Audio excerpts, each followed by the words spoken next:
So I got a phone call that interrupted the video, but I've backed it up a little bit and I've turned my cell phone on airplane mode, so we should be good to go now. The other thing is when you breathe, that is bringing in life into your body. Your body needs breath.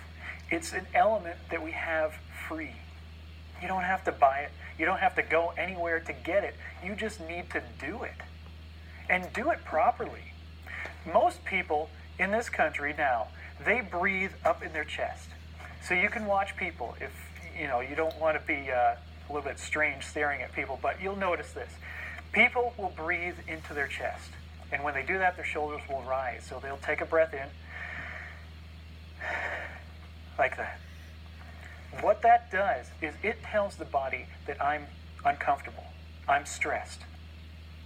And when you breathe in your belly here, when you breathe down below your rib cage, expanding the belly as you breathe in and contracting the belly as you breathe out, what that does is it tells the body, I'm comfortable, I'm at rest, everything is okay.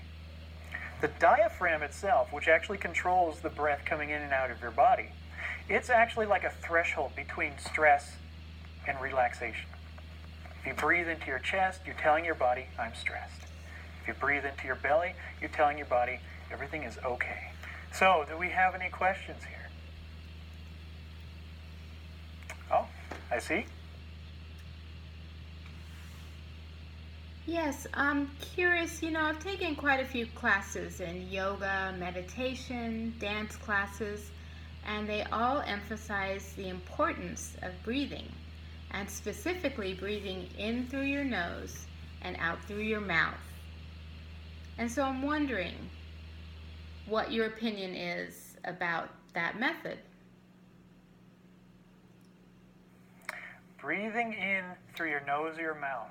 There are many different ideas on what you're supposed to do. It really doesn't matter. The nose is designed specifically for air, for breathing, but also for smelling. The mouth is designed for breathing as well, and for tasting and chewing. The nose is a little bit better for just breathing air in and out, because you can actually feel it better. When you breathe and you close your mouth, and the air is going in your nose, you can feel that air going in. It's a sensory experience, and that will keep you present with the air coming in. But it really doesn't matter. All that matters is that you do breathe in and you breathe out.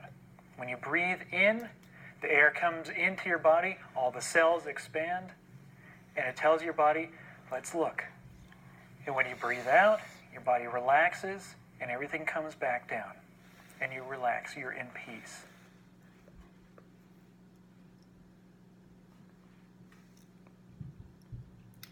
Okay, so I understand the importance of not breathing through your chest, but rather breathing lower in your abdomen.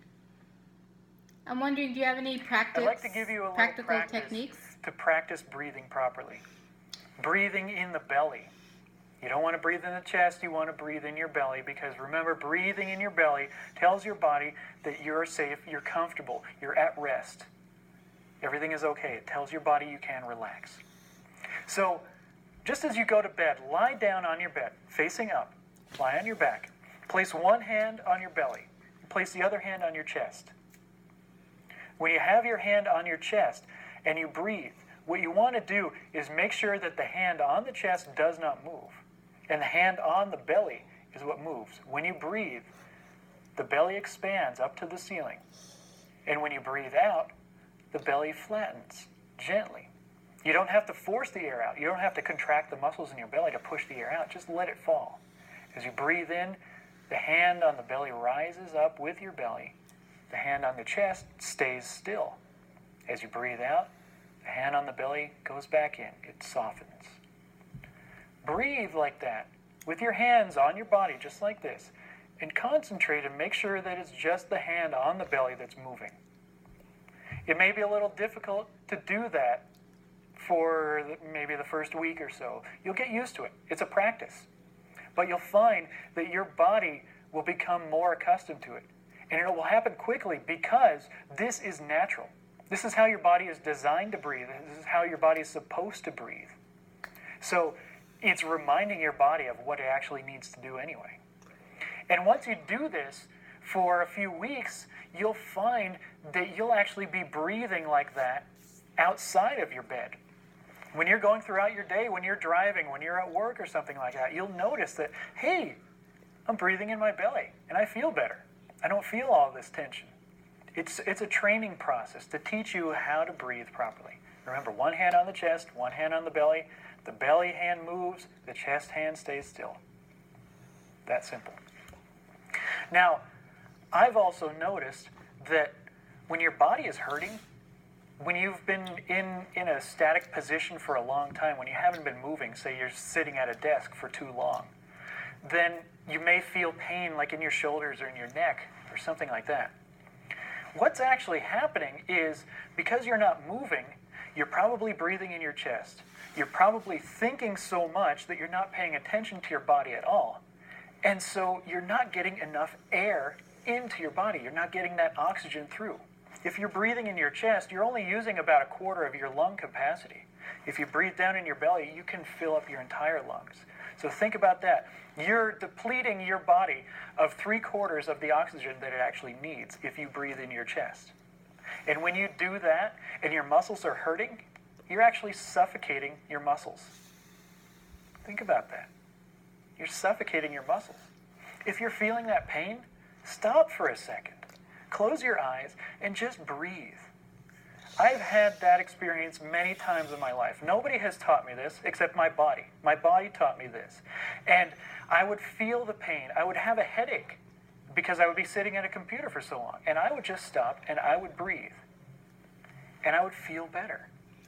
And then for the next 10 minutes or so, I would maybe go back to work, maybe get a glass of water, drink something, and I would concentrate on breathing deeply like that. And when I did that, the pain went away. Seriously, it went away. Because I was suffocating my muscles. I was thinking so much and feeling so little, except for the pain, that I totally forgot about it. And when I brought that oxygen back into my body, I felt so much better. And you can do that too. All you have to do is practice breathing. That's number 1 on your list. The next one on your list, get ready to write this down, is water. You need to drink water. Lots of water. And I say water as in pure, clear water. Not coffee, not soda, not tea, water. All of those other drinks, they are supplements on top of the water. A good recommendation is 8-ounce glasses of water every day. That's a good starting point. For me, my body, I know that that's not enough. I need a lot more water than that. But that's me. But for you, start with 8-ounce glasses of water every day. And then if you drink coffee or tea or anything else on top of that, that's in addition to. But you need that minimum of 8-ounce glasses of water every day. Because your body is made of mostly water. When we're born, we are born as 50% water. And as we grow older, what happens is we get to about maybe 70% water. But that's still a very high ratio. If you are not supplying your body with that water, you are dehydrating your body. And your body can't function. Your brain can't function. It needs that moisture. Your lungs can't function. They need that moisture. Your muscles need that moisture inside of there. That is another thing. If you're feeling that pain in your muscles, you are not only asphyxiating your muscles, but you're dehydrating them too. They get all dried out and they get uncomfortable and then they'll hurt. And you don't want that hurt. You want to feel good. And all you have to do is breathe and drink water. It's so easy and so important, but you need to remember to do that.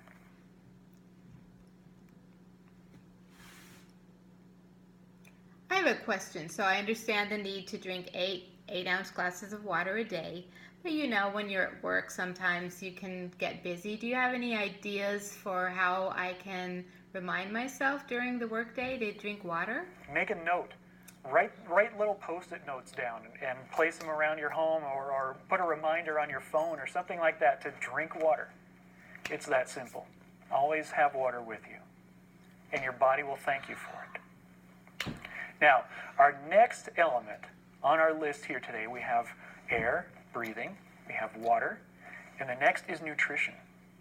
Nutrition is very important for our bodies. Now, I'm not going to tell you what to eat and what not to eat, because there are so many different ideas of what people need to eat. We as humans are omnivores. Our teeth, our bodies, our digestive systems are designed to eat plants, fats, and animal meats. Now, the ratio to which you consume all of that, that's your choice, depending on how you believe and what you believe. You can go vegan, you can go paleo, you can go Atkins. There are so many different options, but which one is right for you? Well, guess what? I can't tell you that. A doctor can't tell you that, and a book isn't going to tell you that. Only your own body is going to tell you. You need to experiment. You need to try. But think first. Think about what makes sense. If I go completely vegan, is my body going to be happy? Think about that and feel it. And then try it. Give it a try. Go for no meat. And eat only vegetables and see how your body feels. If your body doesn't feel right, then there's something wrong. Your body is needing something else. It's different. And so experiment and try different things.